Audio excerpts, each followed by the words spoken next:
누구나 가슴속에 하나쯤은 말 못할 사연을 품고 살아가죠. 저 역시 가슴에 묻은 이야기들이 많이 있습니다. 그중 하나는 떠올리기만 해도 숨이 막히고 속이 뒤집힐 만큼 끔찍한 기억입니다. 제 가까운 지인들도 이 일을 전혀 모릅니다. 부모님조차 자세한 내막은 아시지 못하시죠? 그만큼 제 입으로 꺼내기 어려운 이야기이기에 이렇게 글로써 용기를 내어 여러분께 전하려 합니다. 그동안 남의 사연만 재밌게 들어왔는데 오늘은 그 빚을 갚는다는 마음으로 제 이야기를 꺼내보려 합니다.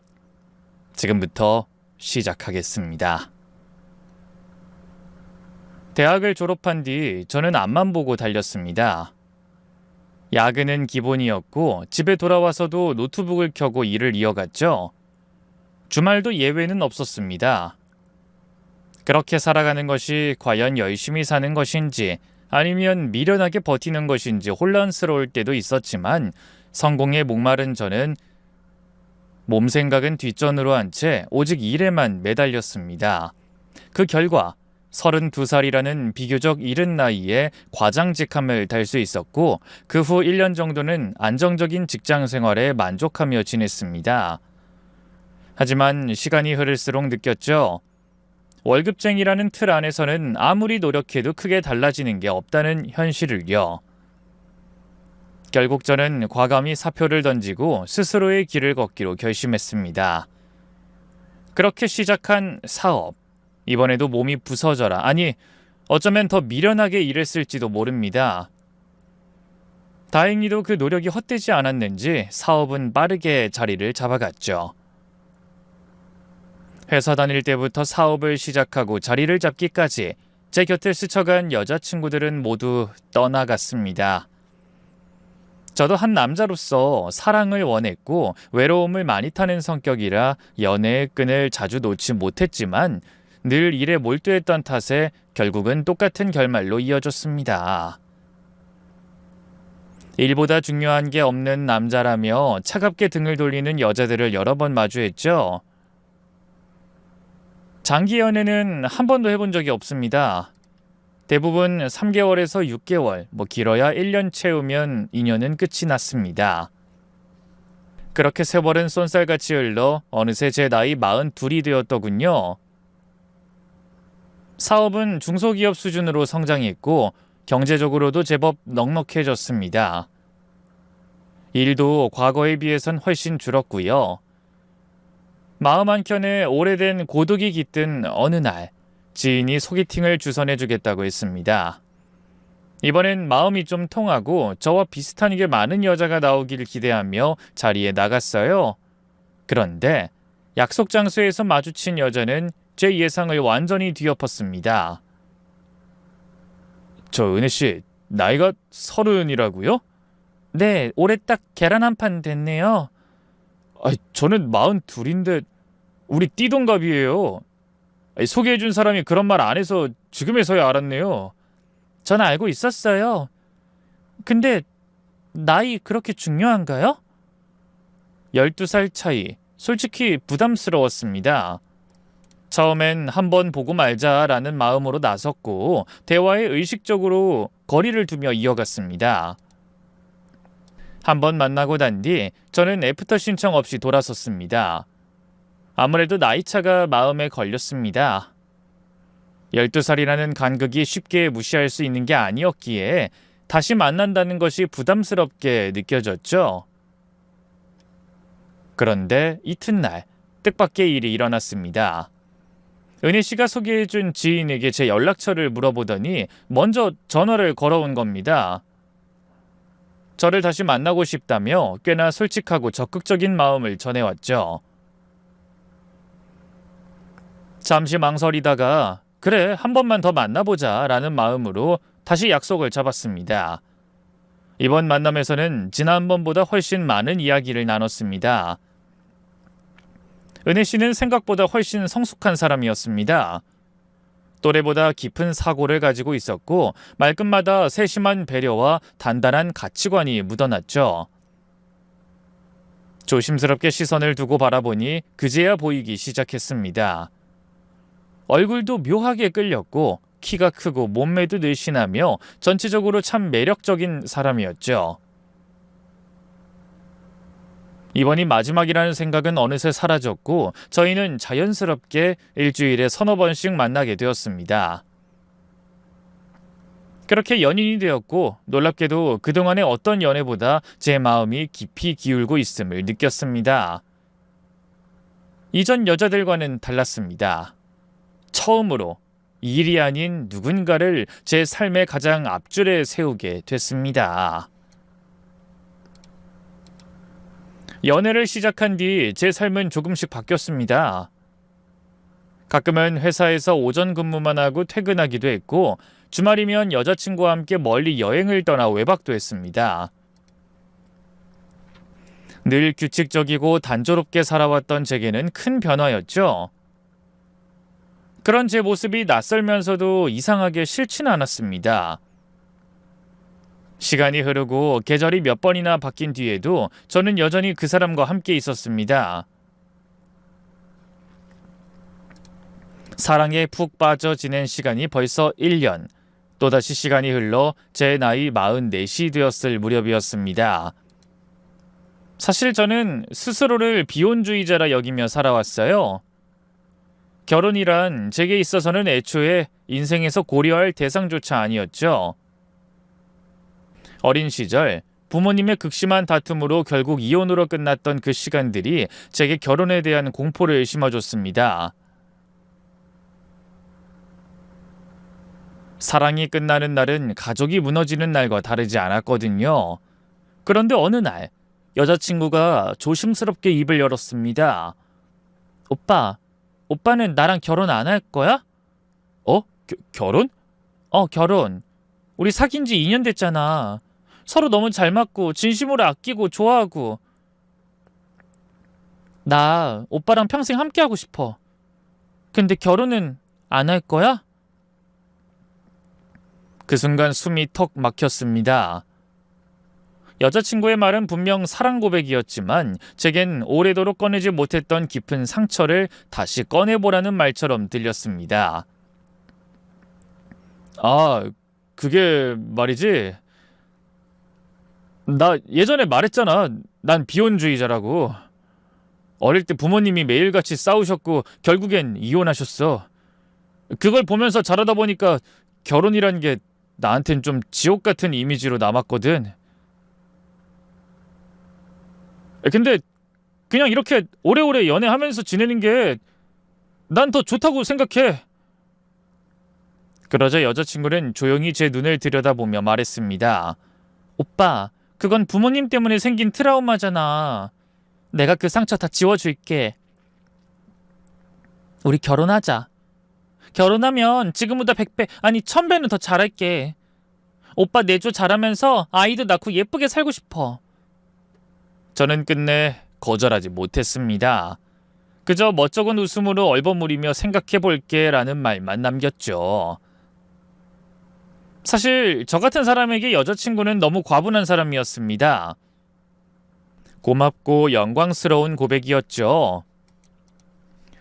몇 달 동안 고민을 거듭했습니다. 하지만 시간이 갈수록 분명해졌습니다. 지금의 여자친구라면 앞으로 남은 인생을 함께 걸어도 좋겠다는 확신이 들었고 만약 이 사람을 놓친다면 평생 가슴 한켠이 허전할 것 같았습니다. 그렇게 저는 결혼을 결심했습니다. 결혼을 약속하고 양가 부모님께 인사를 드렸습니다. 은혜의 어머니와 남동생은 저를 따뜻하게 맞아줬고 제게 신뢰를 보내주셨습니다. 나이는 좀 있지만 성실하게 살아온 점과 회사를 운영하는 점을 긍정적으로 봐주신 것 같았습니다. 저희 어머니 또한 사랑스럽고 다정한 은혜를 마음에 들어 하셨고요. 모두의 축복 속에서 저희는 다가오는 봄에 결혼하기로 날짜를 잡았습니다. 결혼식까지는 약 5달 정도 남아 있었습니다. 그 시간 동안도 여느 때처럼 데이트를 하며 예비 부부로서 더 깊은 사랑을 쌓아가기로 했죠. 그런데 그 무렵부터 여자친구에게서 전해보지 못했던 모습들이 하나씩 드러나기 시작했습니다. 은혜야, 어제 술 마신다더니 연락이 안 되더라. 내가 밤새 얼마나 걱정한 줄 알아? 아, 그랬어? 미안. 친구들이랑 좀 취했더니 집에 가서 그냥 뻗었어. 아, 그래도 전화는 받았어야지. 혹시 무슨 일 생긴 줄 알고 나 한숨도 못 잤어. 미안하다고 했잖아. 아, 오빠 잔소리가 좀 심하네? 아니, 꼭 꼰대 같아. 오빠 원래 이런 사람 아니었잖아. 꼰대?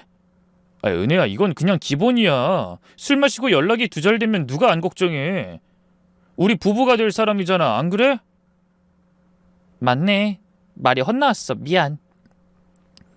아, 우리 이제 결혼할 거잖아. 서로 약속은 지키자. 술도 좀 줄이고. 응, 알았어. 그날 저는 단지 술자리에서 있었던 실수 한 번쯤이라 여겼습니다. 하지만 그것은 시작일 뿐이었죠. 시간이 흐를수록 은혜는 잦은 술자리로 밤늦게까지 연락이 닿지 않는 날이 많아졌고, 특히 연말에 가까워지자 거의 한 달 내내 그런 일이 반복되었습니다. 연말이 지나고 새해가 밝아오자 저는 결단을 내리기로 했어요. 술 먹고 연락이 두절되는 습관은 도저히 봐주기 어려워서 솔직하게 이야기했답니다.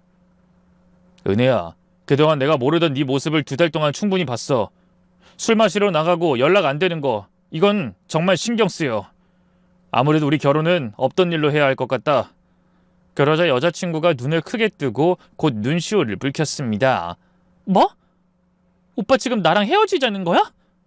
네가 친구들이랑 술 마신다고 했지만 그게 사실인지도 잘 모르겠고, 연말 내내 거의 매일 연락이 안 됐잖아. 결혼해서도 이런 식이면 난 이미 감당 못할 거야. 지금 정리하는 게 맞는 선택일 수도 있을 것 같아. 오빠 미안해. 내가 잘못했어. 앞으로 술 끊을게. 진심이야. 은혜야, 너 사람들 만나서 술 마시는 거 좋아하잖아. 나 때문에 그걸 억지로 끊을 필요는 없어. 그냥 네가 하고 싶은 대로 살아가는 게 나을 수도 있어. 아니야. 친구들 다 정리할게. 난 오빠만 있으면 돼. 술은 다시는 안 마실게. 약속할게. 한 번만 봐줘, 제발. 울면서 잘못을 인정하고 고치겠다고 하더라고요. 저는 마음이 약해져서 여자친구의 말을 들어주기로 했습니다. 술을 끊으면 좋은 일이니까 그렇게 하라고 했고, 늦은 시간에 나가지 말라고도 단단히 일러뒀습니다. 그날 이후로 여자친구는 결혼 전까지 단 한 번도 술을 입에 대지 않았고, 늦은 시간에 외출하는 일도 없었습니다. 약속을 지키려는 모습이 분명했고, 저도 그런 여자친구를 다시금 믿게 됐죠. 그렇게 시간이 흘러 결혼식 날이 다가왔고, 저희는 가족과 친구들의 축복 속에서 무척 즐겁고 따뜻한 분위기로 결혼식을 잘 치렀습니다. 모든 게 완벽하고 사랑스러웠습니다. 결혼 사진도 예식도 서로를 바라보는 저희 부부의 눈빛도요. 신혼여행은 유럽으로 보름 동안 다녀왔고, 여행 내내 사소한 다툼 한 번 없이 행복한 시간을 보냈습니다. 그리고 본격적인 결혼 생활이 시작됐습니다. 아내는 전업주부가 되어 집안 살림과 제 내조를 맡았습니다. 저는 회사 일에 집중하고 아내는 집안을 책임지는 그런 전통적인 역할 분담이 자연스럽게 자리 잡았죠. 그런데 아내는 생각 이상으로 살림을 잘했습니다. 요리는 물론이고 청소며 빨래, 정리정돈까지 못하는 게 없을 정도였죠. 특히 빨래와 다림질 솜씨는 전문가 수준이었어요. 이게 뭐야? 내 셔츠 새로 산 거야? 왜 이렇게 깨끗해? 아니, 그리고 다림질은 어떻게 했길래 이렇게 칼각이야? 오빠, 나 어릴 때 우리 아빠가 세탁소 하셨다고 했잖아. 그때 어깨너머로 이것저것 배운 게 있어서 다림질은 자신 있어. 아니, 당신은 정말 못하는 게 하나도 없네. 수고 많았어. 고맙고. 그냥 내가 할 일을 했을 뿐이야. 오빠 회사 잘 되는데 내 목도 있다는 거 잊지 말아줘. 아이, 그럼 우리 마누라가 이렇게 내조를 잘해주니까 내가 밖에서 일에만 집중할 수 있지. 당신 덕이 커. 그렇다면 말인데 나 용돈 좀 올려줘. 생활비 말고 나도 사고 싶은 게 있어. 알았어요, 마나님. 자, 여기 카드. 사고 싶은 거 마음껏 사요. 아싸! 오늘 제대로 득템했네.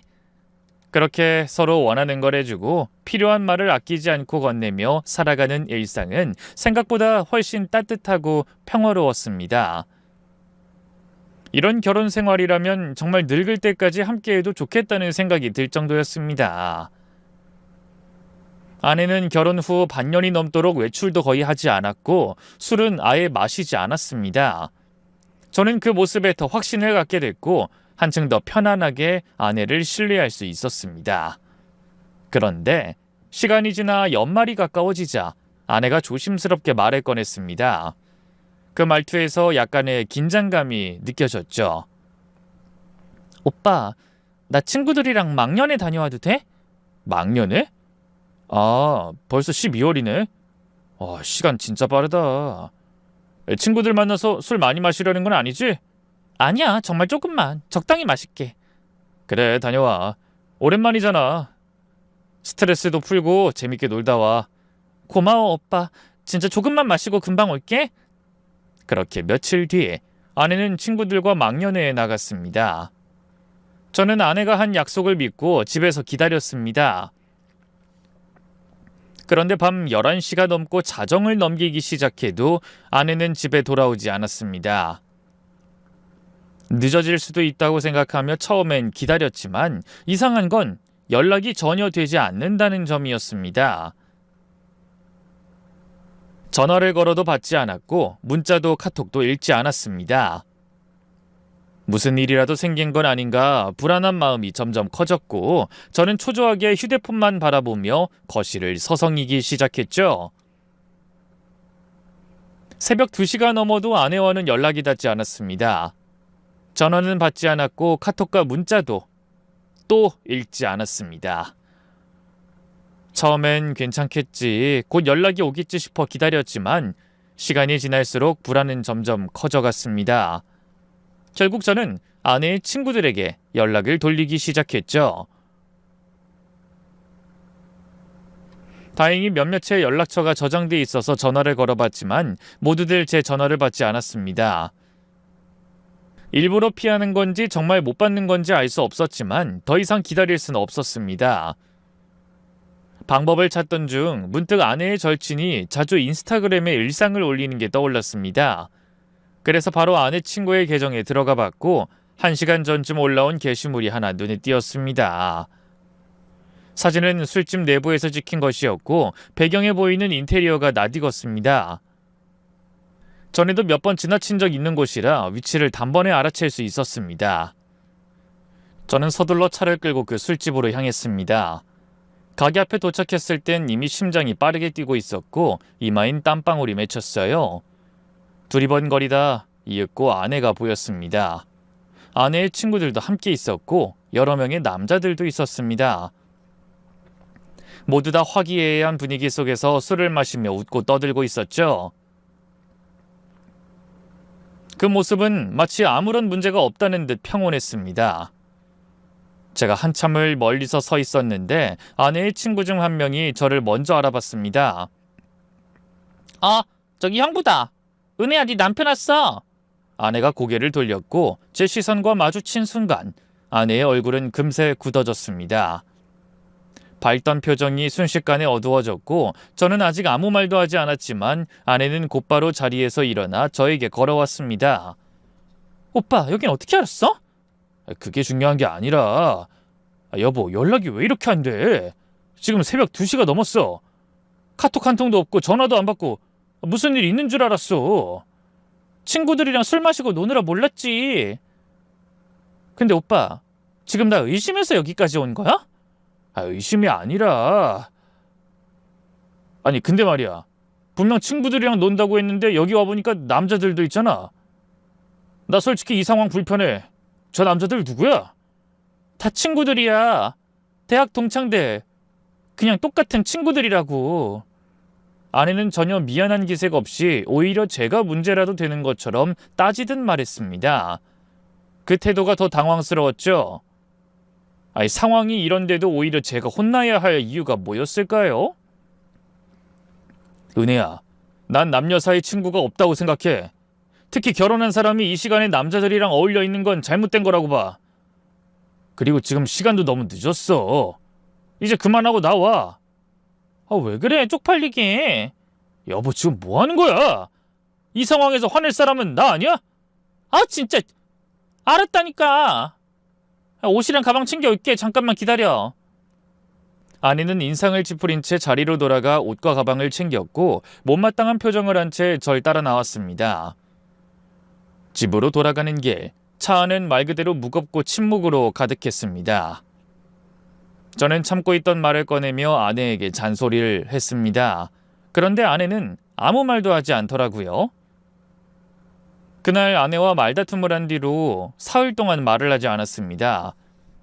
정확히 말하면 아내가 무건수행을 하듯 입을 꾹 다물고 지냈죠. 인사를 해도 받아주지 않고 묻는 말에도 그냥 쌩 하고 무시를 하더군요. 게다가 살림도 손에서 놓았고 집안은 점점 어수선해졌습니다. 뭐든지 될 대로 되라는 식의 철없는 행동이 눈에 띄게 늘어났고 그런 모습이 눈에 거슬렸습니다. 하지만 저는 그냥 시간이 지나면 나아지겠지 싶어 딱히 뭐라 하지 않고 조용히 참아줬죠. 그렇게 사흘이 지나고 이틀이 더 흘렀습니다. 아내는 아무 일도 없었다는 듯 갑자기 콧소리를 내며 제 옆으로 다가왔어요. 오빠, 자기야. 왜 이래? 뭐 당신 이제 화 풀린 거야? 아, 내가 언제 화가 났다고 그래. 나 화 안 났는데. 오빠야, 나 부탁 하나만 해도 돼? 참나, 뭔데? 뭐 또 술 마시러 나가게 해달라는 거야? 아니야, 그런 거 아니고 내 동생 있잖아. 오빠 회사에 자리 하나만 만들어서 걔 좀 취직시켜줘. 자리 좀 만들어주면 안 돼? 처남은 당시 갓 30살이었습니다. 고등학교 졸업 이후 별다른 직장 경력도 없었고 기술이라 할 만한 것도 없었습니다. 평소에도 장기간 놀며 지냈던 걸 알고 있었기에 저는 조심스럽게 물어봤습니다. 우리 회사 프로그램이랑 문서 작업이 많은데 PPT나 엑셀, 영상 편집 같은 거 처남이 할 줄 알아? 글쎄, 걔가 여태 놀기만 해서 그런 건 하나도 못할걸? 그럼 좀 곤란한데. 우리 회사 작긴 해도 직원들 스펙이 다들 만만치 않아. 괜히 낙하산 소리 듣고 민망한 상황 생기느니 다른 직장 알아보는 게 낫지 않을까 싶어. 그렇게 말하자 아내는 방금 전까지만 해도 귀엽게 웃던 얼굴에서 콧소리를 싹 거두고 표정을 굳히더니 짜증 섞인 목소리로 말했습니다. 처음부터 잘하는 사람이 어딨어? 그냥 오빠가 밑에 두고 가르치면 되잖아. 오빠, 내 동생도 이젠 오빠 가족이야. 가족 좀 도와주는 게 뭐가 그렇게 어려워? 알겠어. 생각해 볼게. 생각을 꼭 해봐야 돼? 진짜 짜증난다. 오빠 보면 볼수록 정없는 사람이야. 알아? 저는 그 말에 잠시 할 말을 잃었습니다. 단지 공과 사를 구분해서 이야기했을 뿐인데 아내는 자기 뜻대로 되지 않아 제가 정이 없는 사람이라고 몰아붙였습니다. 말이 잘 통하지 않는다는 생각이 들었고 그 순간부터 어쩐지 마음이 서늘해졌습니다. 그리고 아무리 생각해봐도 능력도 준비도 되지 않은 처남을 제 회사에 무리하게 끌어들이는 건 도저히 받아들일 수 없었습니다. 제가 처남을 회사에 취직시키지 않자 아내는 또 시위라도 하듯 살림을 완전히 놓아버렸습니다. 빨래는 쌓여가고 설거지는 방치된 채 싱크대에 가득했죠. 셔츠도 다림질이 되어 있지 않았고 저는 구겨진 셔츠를 그대로 입고 출근해야 했습니다. 처음엔 언짢았지만 화가 풀리면 다시 돌아오겠지 하는 마음으로 그냥 넘겼습니다. 하지만 보름이 지나도 아내의 태도는 바뀌지 않았습니다. 말도 거의 하지 않았고 무언의 냉기만 집안에 가득했죠. 저는 답답한 마음에 먼저 다가가 보기로 했습니다. 어느 날 밤 침대에 누운 아내의 어깨에 조심스럽게 손을 올리며 말을 꺼냈습니다. 여보, 아직도 화 안 풀렸어? 미안해. 처남이 좀 더 준비가 되면 그때 불러볼게. 일단 학원이라도 다니라고 해보자. 그러자 아내는 단호하고 거친 목소리로 말했습니다. 내 몸에 손대지 마. 여보, 좀 봐주라. 처남도 그냥 무턱대고 우리 회사에 들어오면 힘들 거야. 여보, 우리 벌써 몇 주 동안 손도 안 잡았어. 너무 오래 이러는 거 아니야? 건들지 말라고 했지. 나랑 자고 싶으면 내 부탁부터 들어주든지. 뭐라고? 지금 당신 말 다 한 거야? 지금 그 말이 결국 잠자리를 조건으로 처남 취직시키라는 거야? 그래. 내 동생 요즘 우울증 와서 상태가 안 좋아. 어떻게든 취직시켜야 해. 이렇게라도 해야겠어. 참나, 대단하네 당신. 누가 이기나 해보자고. 그 말에 저는 더는 아무 말도 하지 못했습니다. 가슴 깊은 곳에서 뭔가 확 무너져 내리는 기분이 들었습니다. 실망과 분노, 허탈함이 한꺼번에 밀려왔습니다. 천천히 고개를 돌려 아내를 봤지만 아내는 이미 고개를 돌린 채 이불을 뒤집어 쓰고 있었습니다. 당신이랑 결혼하면 좋은 일만 있고 웃음만 가득할 줄 알았어. 근데 역시 내 착각이었어. 그래, 마음대로 해라. 그렇게 말한 뒤 저는 체념하듯 등을 돌렸고 그대로 잠을 청했습니다.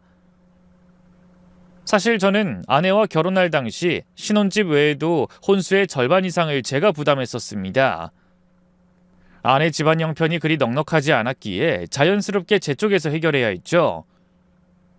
장모님은 비좁은 월세방에 사시고 계셨고 저는 그걸 볼 수 없어 전셋집으로 이사를 시켜드렸습니다. 처남에게도 차 한 대를 마련해줬습니다. 결혼을 하며 가족이 되었기에 제 몫이라 생각하며 아낌없이 베풀었죠. 하지만 그 이후로도 계속해서 처남의 취직까지 부탁해오니 솔직히 당황스럽고 어이가 없었습니다. 그 일 이후로 저희 부부는 한 달 가까이 스킨십 없이 지냈습니다. 저는 아내가 언젠가는 반성하고 돌아오길 바라며 꾹 참았습니다. 말 한마디도 쉽게 건넬 수 없을 만큼 냉랭한 분위기였지만 저는 끝까지 참고 또 참았죠. 그러던 어느 날 밤 아내가 먼저 입을 열었습니다. 분위기가 좀 누그러진 듯 했죠. 오빠 이제 그만하자. 나도 고집이 있는데 오빤 더하네. 내가 졌어. 내 동생 취직은 그냥 없던 걸로 해. 애초에 들어줄 마음 없었어. 오빠 말 좀 예쁘게 하면 안 돼? 당신이 나한테 한 행동이 기분 나빴어. 그래서 말이 곱게 안 나오는 거야. 알았어, 미안해. 미안하다고 했잖아. 근데 갑자기 왜 사과한 거야? 또 뭘 바라고 이러는 거야? 아내는 약간 머뭇거리다 의도를 숨기지 않고 말했습니다. 오빠, 우리 결혼한 지 거의 1년 다 돼가잖아. 우리 애기 안 낳아? 애기? 아직 생각 안 해봤는데. 뭐야, 결혼했으면 당연히 아이 가져야지. 내 친구 미정이 알지? 걔 애기 낳았다고 시댁에서 외제차 뽑아줬다더라. 요즘은 여자들이 애 낳으면 큰 선물 받는 게 유행인가 봐. 아내는 똘망똘망한 눈으로 아주 자연스럽게 무력적인 이야기를 이어갔습니다. 그래서 당신도 아이 낳고 나한테 뭐 받고 싶다는 거야? 여보, 내가 생활비도 충분히 주고 용돈도 따로 주잖아. 그건 그거고 나도 크게 뭔가 받고 싶어. 뭐 예를 들어 애기 낳으면 내 동생이 치킨집 하나 차려줘. 엄마는 자가집 하나 마련해주고. 또 처남이야? 당신 동생 이제 30이야. 스스로 살아갈 나이라고. 왜 자꾸 당신이 챙기려고 해? 스스로 못하니까 그렇지. 걔 뭐 하나만 시작하면 진짜 잘할 애야. 근데 지금은 기회도 없고 계속 제자리 걸음이잖아. 처남을 또 조건으로 거론하며 이세 이야기를 꺼내니 기분이 썩 좋지 않았습니다. 그래서 저는 대답을 피했고 그 이야기를 더 이상 이어가고 싶지 않아 그냥 무시해버렸습니다. 그날 퇴근길, 회사 직원 한 명이 가족과 함께 있는 모습을 우연히 보게 됐습니다. 김대리, 자네 딸이야? 네 대표님, 제 딸이에요. 귀엽죠? 와, 정말 사랑스럽다. 대표님은 아직 아기 소식 없으세요? 아직. 그 아이를 보는 순간 한참 동안 눈을 떼지 못했습니다. 작고 소중한 존재가 제 마음을 두드렸습니다. 이후로 거리에서 유모차를 탄 아이들이나 꼬마아이들만 봐도 시선이 저절로 따라갔고 한참을 멍하니 서 있게 되더군요. 비혼주의자였던 제가 결혼을 했고 이젠 아이까지 갖고 싶다는 생각이 스스로 들었습니다. 그래서 아내에게 말했죠. 여보, 우리 아이 가져볼까? 뭐? 오빠가 웬일이야? 그냥 나도 아이 있었으면 좋겠어. 예쁠 것 같고 뭔가 가슴이 찡했어. 오늘 회사 직원 딸을 봤는데 눈을 뗄 수가 없더라. 길에서 본 애기들도 너무 사랑스럽고 말이야. 아무래도 아이를 낳고 싶은 것 같아. 아내는 활짝 웃더니 고개를 끄덕이며 말했습니다. 이제야 오빠한테서 사람 냄새가 나는 것 같네. 좋아, 대신 조건이 있어. 또? 내 동생 치킨집 하나. 그리고 엄마는 자가집. 오빠 그 정도는 해줘야지. 당신 또 조건 걸어? 이번엔 장모님 집까지? 진짜 너무하네. 미안하지만 우리 집 형편 알잖아. 이런 식으로라도 기회를 만들어야 해. 오빠, 그 많은 돈 그냥 쌓아만 두고 뭐해? 있을 때 좀 베풀자, 응? 저는 단호하게 거절하려 했지만 입에선 전혀 다른 말이 나왔습니다. 그래, 당신이 아이만 낳으면 해달라는 거 다 해줄게. 됐지? 정말? 진짜 약속한 거다? 그렇게 저희 부부는 아이를 갖기 위해 노력하기 시작했습니다. 그런데 문제는 제 몸이 예전 같지 않았다는 겁니다. 기운도 없고 마음은 간절한데 몸이 따라주질 않았습니다. 오빠, 애기 나 혼자 가져? 참, 나 가지가지 한다. 미안해, 나이가 있다 보니 이럴 줄 몰랐네. 됐어, 그냥 그만 가자. 애기는 무슨 하늘의 별도 못 따는 주제. 저는 결국 병원에 갔고 처방약을 받아 매일 꾸준히 복용하며 몸을 추슬렀습니다.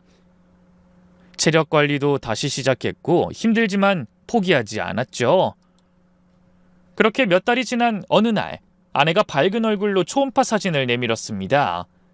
오빠, 나 임신했어. 정말이야? 아들이래, 딸이래? 아직은 모른대. 좀 더 있어봐야 한대. 그래, 뭐 아들이면 어떻고 딸이면 어때? 그냥 건강한 아이만 나오면 되지. 여보, 정말 잘했어. 오빠, 그럼 내 동생 치킨집이랑 우리 엄마 집은? 여보, 분위기 깨게 또 그 소리야? 우리 아이 태어나면 그때 내가 다 알아서 해줄게. 알았어. 그럼 오빠 말 믿는다.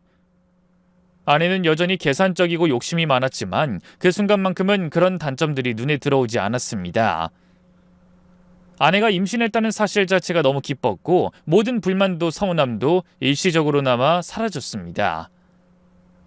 그리고 이상하게도 연애 때보다 지금이 훨씬 더 예뻐 보였습니다. 마치 콩깍지가 새로 씌인 것처럼요. 저는 평소엔 회사에서 일할 때는 웬만하면 연락을 잘 하지 않았습니다. 하지만 아내가 임신한 뒤로는 달라졌습니다. 1시간에 한 번씩 전화하고 카톡을 보내고 그 답장을 또 기다리곤 했습니다. 여보, 어디 아픈 데는 없어? 우리 애기 발차기 해? 입덧이 좀 심해서 아무것도 못 먹었어. 아이고, 우리 마누라가 고생이 많네. 못 먹어서 어떡하냐. 오빠, 나 요즘 너무 신 거 먹고 싶어. 아주 신맛이 강한 레몬을 통째로 씹어 먹고 싶어. 레몬? 그거 어디서 파는 거지? 내가 지금 사갈까? 오빠 일하잖아. 됐어. 그냥 참을게. 아니야. 내가 레몬도 사고 다른 과일도 종류별로 다 사갈게. 지금 바로 출발할게. 아내는 입덧이 심해서 밥은 거의 못 먹었습니다. 대신 제가 사다주는 과일들을 조금씩 먹었고 그나마도 입맛이 맞는 것만 겨우 받아들였습니다. 저는 회사에서 7시 넘을 때까지 일하고 집에 가던 사람이었지만 이젠 오전 근무만 마치고 퇴근하거나 오후 3시쯤 서둘러 업무를 정리한 뒤 곧장 집으로 향했습니다. 사무실에서도 마음은 온통 집에 있는 아내에게 가 있었고 일보다 아내의 상태가 더 중요하게 느껴졌습니다. 그렇게 하루하루가 바뀌었습니다. 그런 와중에 아내는 몸이 무겁고 불편하다는 이유로 저를 작은 방으로 보내고 각방을 쓰자고 했습니다. 임신 중이니 이해할 수 있었고 저도 억지로 함께 자자고 고집하진 않았습니다. 하지만 마음은 달랐습니다. 아내가 임신을 하면서 오히려 더 사랑스럽고 더 가까이 있고 싶다는 생각이 들었고 그래서 참지 못하고 어느 날 조심스럽게 안방을 들어갔습니다. 여보, 우리 같이 잘까? 오늘은 당신을 안고 싶어. 안 돼. 의사가 조심하라고 했고 나 몸도 아파. 싫어. 그래? 근데 의사는 임신 중에 부부관계 나눠도 괜찮다고 했는데. 내가 싫다니까. 나가 좀. 알았어. 당신 몸이 우선이지. 그냥 꼭 참고 잘게. 저는 그날 조용히 다시 작은 방으로 돌아갔습니다. 그런데 그쯤부터 아내는 외출이 잦아졌습니다. 몸이 힘들다던 사람이 친구들을 만나러 나가는 일은 자주 했고 맛집이며 카페며 멀리 있는 곳까지 찾아다녔습니다. 꽃구경을 간다며 하루 종일 돌아다니기도 했고 늦은 밤이 되어서야 귀가하는 날도 종종 생겼습니다. 여보, 너무 늦은 거 아니야? 왜? 늦게 와서 불만이야? 아니, 그게 아니라 당신 몸 생각을 해야 하니까. 잠을 푹 자야 아이도 건강할 테니까. 내가 알아서 잘 자고 있으니까 신경 쓰지 마. 산모는 스트레스 받지 말아야 한다고 해서 친구들이랑 야경 좋은 카페 다녀온 거야. 뭐라 하지 마. 아니, 뭐라 하긴 내가 뭘 뭐라고 하겠어. 여보, 잘했어. 아주 잘했다고. 저는 그렇게 아내가 하는 행동을 다 받아들였습니다. 그래, 뭐 임신한 사람은 예민해질 수 있으니까 내가 참자. 아이가 생긴 건 기쁜 일이니까 다 이해하자. 그렇게 저 스스로를 달래며 하루하루를 넘겼습니다. 그런데 어느 날 우연히 일이 생겨 퇴근길에 집 근처 카페를 지나게 되었습니다. 창밖으로 아내가 앉아있는 모습이 보였고 아내 옆에는 친구들이 있었습니다. 자연스럽게 걸음을 멈추고 안으로 들어갔죠. 여보, 친구들이랑 있었구나. 아내는 당황한 얼굴로 고개를 돌리더니 짧게 대답했습니다. 뭐야? 오빠 나 미행해? 오빠 요즘 나한테 집착이 너무 과한 거 아니야? 아니야, 그냥 지나가다 본 거야. 여긴 집 앞이잖아. 그냥 인사만 하려고 들어온 거야. 그래, 뭐가 됐든 먼저 들어가. 난 친구들이랑 수다 좀 더 떨다 들어갈게. 아내의 말투가 딱딱했고 그 자리에 남자들도 함께 있는 걸 보고 마음이 불편해졌습니다. 그냥 돌아서기도 애매한 분위기 속에서 그중 한 명이 먼저 다가와 말을 걸었습니다. 형님, 같이 커피라도 드시죠. 자리 비었어요. 앉으세요. 아, 네, 그럴까요? 지난번에 한번 뵀었죠? 은혜 데리러 술집에 오셨을 때요. 아, 그때 봤던 분이군요. 반갑습니다. 형님, 저희 다 은혜 친구들이에요. 절대 은혜를 여자로 보는 사람 없어요. 걱정 안 하셔도 됩니다. 그 말에 저는 짧게 웃으며 대답했습니다. 걱정 안 해요. 아내가 그런 사람 아닌 걸 제가 제일 잘 아니까요. 그렇게 말했더니 아내의 표정이 좀 누그러지는 게 느껴졌습니다. 저를 바라보는 눈빛도 살짝 부드러워졌고 주변의 공기도 약간은 풀리는 듯 했습니다. 저는 그 자리에서 20분쯤 앉아 있다가 자리에서 일어나 먼저 집으로 돌아왔습니다. 아내는 그로부터 2시간 후에야 집에 돌아왔고 돌아와서는 별말 없이 방으로 들어가 옷을 갈아입었습니다. 시간이 흘러 만삭이 된 아내와 병원에 입원해 아이를 낳으러 집을 나섰어요. 저는 당연히 분만실에 함께 들어갈 생각이었으니 직접 차에 태워 병원으로 데려가려고 했습니다. 오빠, 나 혼자 갈게. 그냥 오빤 집에 있어. 지금이라도 집에 들어가라. 나 택시 타고 갈게. 아니, 무슨 소리야. 당신 몸이 이런데 택시라니. 아니, 남편이 멀쩡하게 있는데 왜 그런 소리를 해? 그리고 난 우리 아기 탯줄도 직접 자르고 싶어. 아, 오빠 진짜 왜 이래? 나 혼자 낳고 싶어. 오빠가 옆에 있으면 신경 쓰여서 힘들 것 같아. 아, 까칠하긴. 아, 신경 안 쓰이게 할게. 진통 때문에 힘들면 내 머리카락을 다 뽑아도 좋고 따귀를 때려도 괜찮아. 여보, 같이 가자. 싫다고. 나 혼자 가고 싶단 말이야. 아내는 임신 후 점점 예민해졌고 출산 당일은 그 예민함이 극에 달했습니다. 그래도 제가 옆에 있어야 마음이 놓일 것 같아 억지로 설득했고 아내는 못마땅한 표정을 지은 채 마지못해 제 차에 올랐습니다. 병원에 도착하자 아내는 씩씩거리며 내려서 곧장 산부인과 쪽으로 걸어갔고 저에겐 단호하게 말했습니다. 나 혼자 분만할 거니까 괜히 따라 들어올 생각하지 마. 대기실에서 기다려. 아, 여보, 정말 그래야 해? 난 탯줄 자르는 거. 아우, 진짜 말 더럽게 안 듣네. 알았어 화내지 마, 여보. 당신 말대로 할게. 여기서 기다릴게. 결국 같이 분만실 들어가는 걸 포기했어요. 곧 아내는 유도 분만을 위해 분만실로 들어갔습니다. 저는 대기실에서 초조하게 기다리며 계속 시간만 확인하고 있었는데 한참 후에야 간호사 한 명이 다가와 말했습니다. 산모분이 수술실로 옮겨졌습니다. 제왕절개로 분만하실 예정이에요.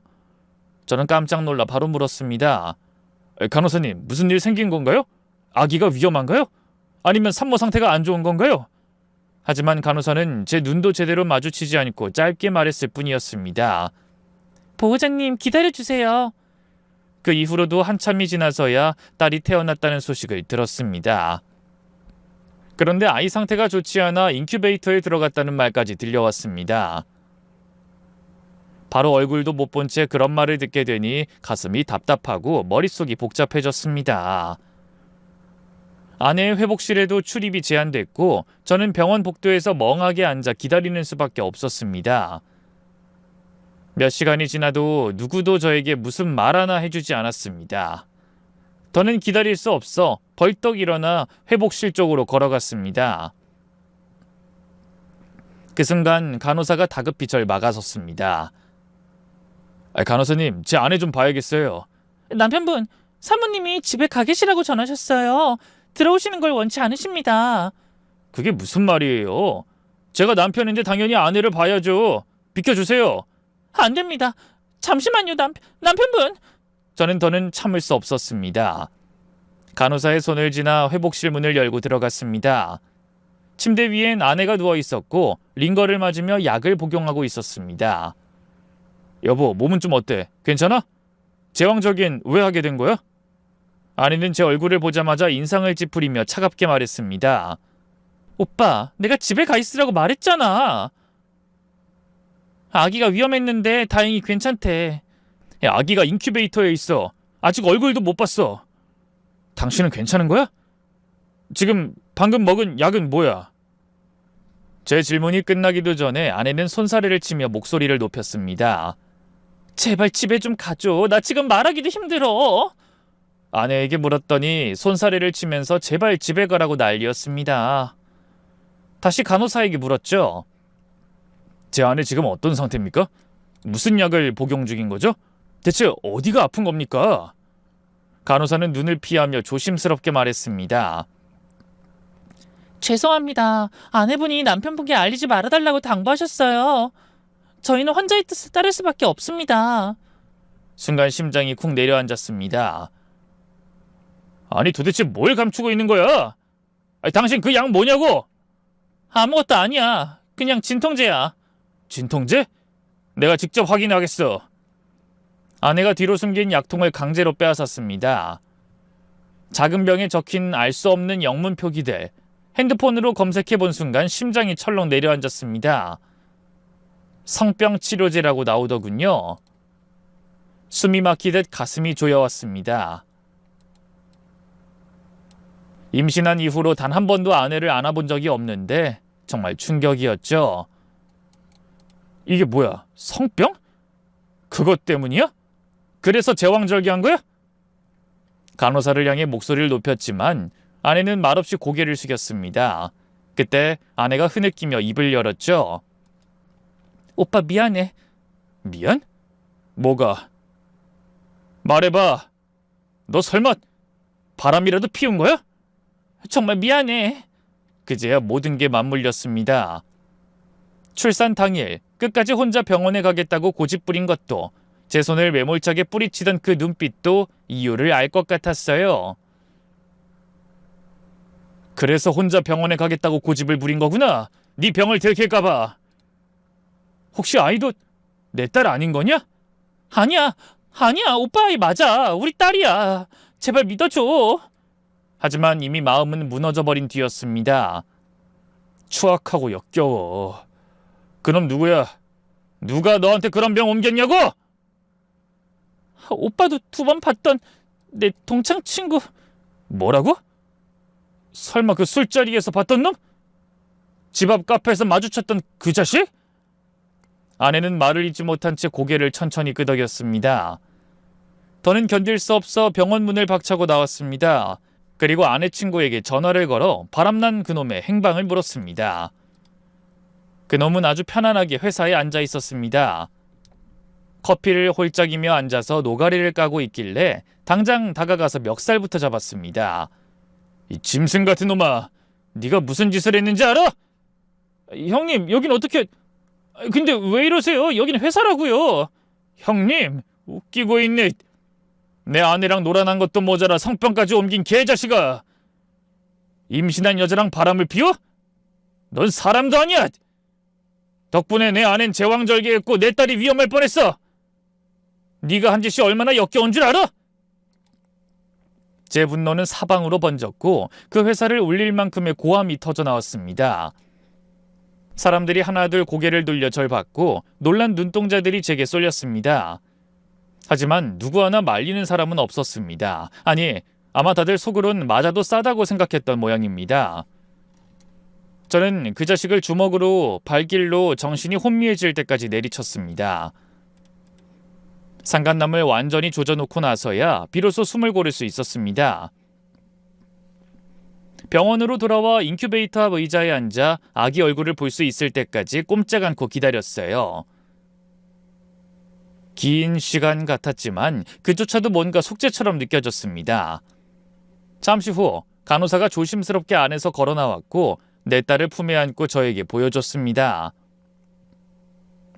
작디작은 얼굴, 고사리 같은 손, 새하얀 얼굴에 붉은 혈관이 비쳐 보이는 그 모습. 세상 그 무엇과도 바꿀 수 없는 너무도 예쁘고 사랑스러운 아이였습니다. 그 순간 가슴 한 구석이 뭉클하게 무너져 내렸지만 저는 마음을 다잡았습니다. 유전자 검사를 해보고 친자인 걸 확인하기 전까진 품에 안을 수 없다고 말이죠.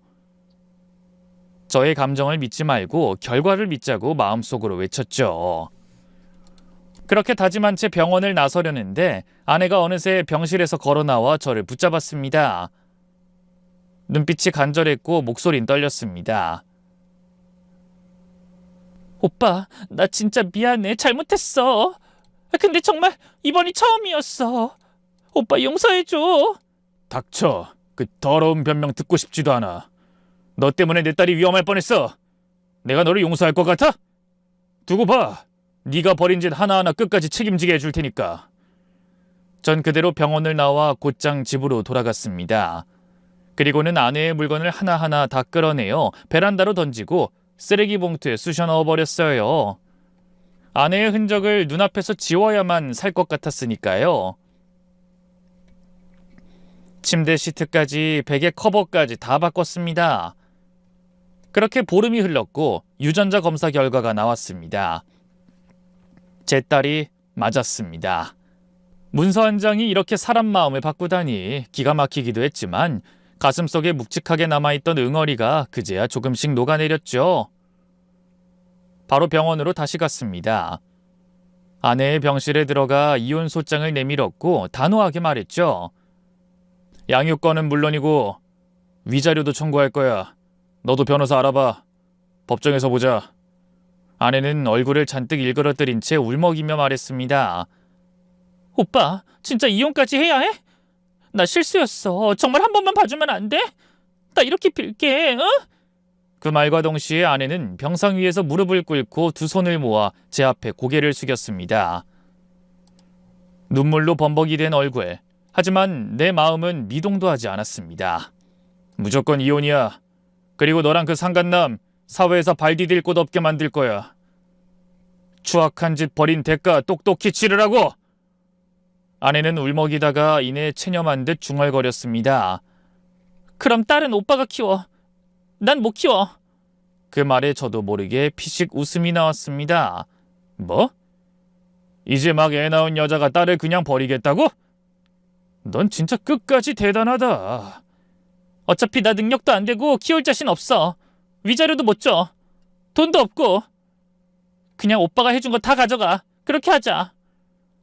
아내의 말은 참으로 싸구려였고 마음가짐은 밑바닥 그 자체였습니다. 결국 저는 법적 절차 없이 바로 이혼 도장을 찍고 돌아섰습니다. 그 후 딸을 어머니가 계신 본가로 데려갔고 저는 애딸린 돌싱이 되었습니다. 이혼하고 나서는 편하기는커녕 머리가 매일매일 빙빙 돌았습니다. 전처가 너무나도 끔찍한 짓을 저질렀기에 한동안은 충격 때문에 일을 제대로 못했어요. 하지만 제 딸로 인해 다시 살아갈 이유를 붙잡을 수 있었습니다.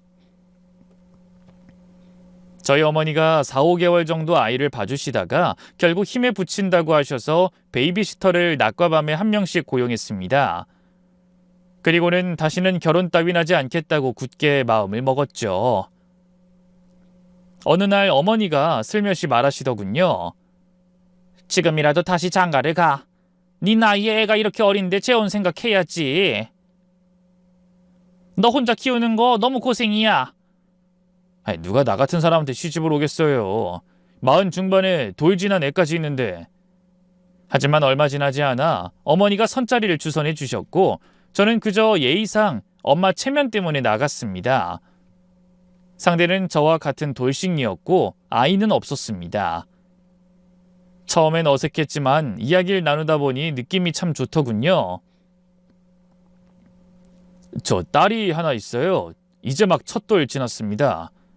그 말에 여자는 오히려 반가워하며 말했습니다. 어머, 너무 예쁘겠어요. 사실 전 불임이어서 그것 때문에 이혼했거든요. 그래서 꼭 아이를 키워보고 싶었어요. 그럼 저 같은 사람이랑도 재혼 생각 있으신가요? 그게 아니면 여기 왜 나왔겠어요? 여자는 그렇게 말하며 웃었고 그 미소는 오래도록 제 마음을 맴돌았습니다. 몇 번의 만남 끝에 여자가 먼저 손을 내밀었고 짧은 연애 끝에 혼인신고를 했습니다. 새 아내는 능력도 좋았고 저보다 훨씬 더 똑부러졌습니다. 무엇보다 마음이 잘 통했고 밤에도 참 잘 맞았죠. 그리고 제 딸을 친딸처럼 아주 잘 키워주고 있답니다. 이제야 진짜 제 사람을 만난 것 같았습니다. 말로 다 할 수 없이 고마웠고 눈만 마주쳐도 미안함과 존경이 동시에 피어났습니다. 한편 전처는 이혼 후 상간남과 잠시 살았다고 합니다. 하지만 그 상간남이 저의 난리 때문에 회사에서 잘리고 재취업을 못해서 무능하다고 욕하며 헤어졌답니다. 그리고 또 다른 남자를 만났지만 얼마 못 가 요도암 진단을 받았다고 하더군요.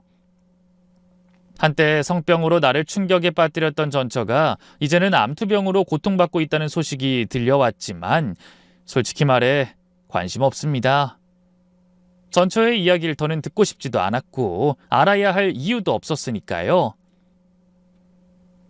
전처는 그렇게 기억 속에서 지워버렸어요. 새 아내와 딸과 함께 사는 지금이 제 인생의 최고의 행복한 순간 같습니다. 요즘은 소소하게나마 기부를 하고 아내와 함께 한 달에 2번씩 봉사활동도 다니며 조용히 따뜻하게 살고 있습니다. 저의 긴 이야기, 손에 땀을 쥐고 끝까지 들어주셨다면 감사할 것 같습니다. 그럼 여기서 인사드릴게요. 진심으로 감사합니다. 모두 행복한 하루 보내세요.